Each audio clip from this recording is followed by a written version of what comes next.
Right, now we're going to talk about experiment 8, which is jet impact. So what we're going to do in the lab is we're going to use an apparatus which is going to allow us to experimentally measure the force that a jet of water places onto two different plates. We're going to look at a flat plate and a hemispherical plate. So here we see kind of an example of a problem that we might have done in fluid mechanics class, where you might recall that in order to analyze this, we would do something like create a control volume, right? And if we were trying to find the force that the jet places on here, we would actually have called this the anchoring force. And that would have been the force that would have been needed to keep that plate in place, all right? Because if we didn't have that force F there, right, and this jet of water was striking that plate, you would imagine that this plate would then fly off to the right. But for it to be held fixed, you have to apply a force in the opposite direction. And so that force that's equal and opposite, or that force will be equal and opposite to the jet force itself.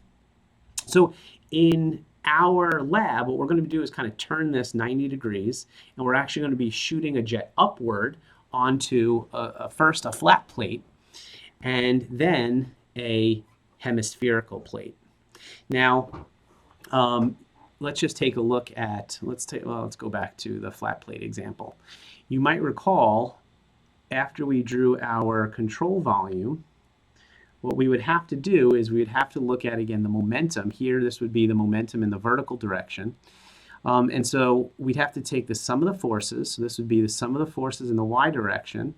And that would be equal to the unsteady term, which is d dt, the integral over the control volume of little v rho d volume, plus the flux term, which is a quantification of the momentum that's crossing the boundary. And that would have been v rho, the vector v dotted with n dA, all right? So this was the flux term, and this was the unsteady term, right? Well, in a steady state analysis, this would disappear, and we just have the sum of the forces in the vertical direction was equal to the flux. Again, momentum flux, meaning we'd have to look for how much momentum is crossing the boundary. In this case, it's the y direction. So you see, in this orientation, we only have momentum entering in the y direction here, but since the plate is flat, the momentum leaves in the x direction, right? So it doesn't come into play in this formula, all right? Now, in terms of the forces, we have to remember there were two types, the body and the surface forces. You might recall that the body force we'd have to account for is gravity, or the weights of all of the objects. In this case, we'd have to include the weight of the water that's within our control volume. And the surface forces are going to be any pressure force, the anchoring force, and any of the viscous stresses. Okay?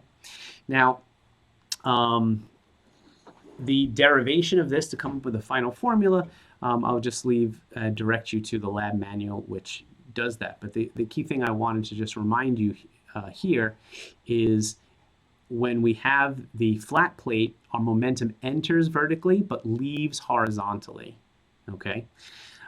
So we only have one term to worry about in the flux here. Now, in the hemisphere, okay, now we'll see if I draw my control volume,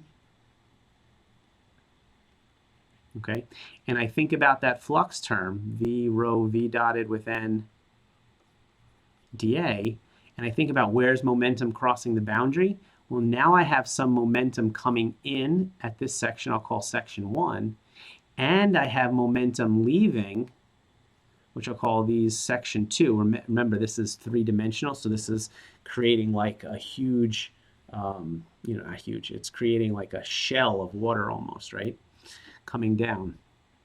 But I have flow leaving in the vertical direction also.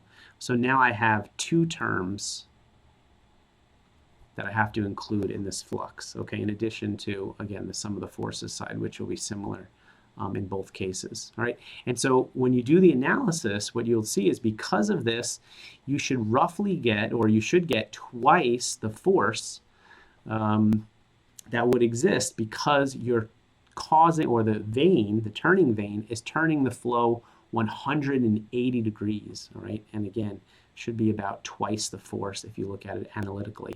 So we want to take a look at the data and see if that is indeed what we're getting in the lab, all right? Is our hemisphere producing roughly twice the force that we get for the flat plate case?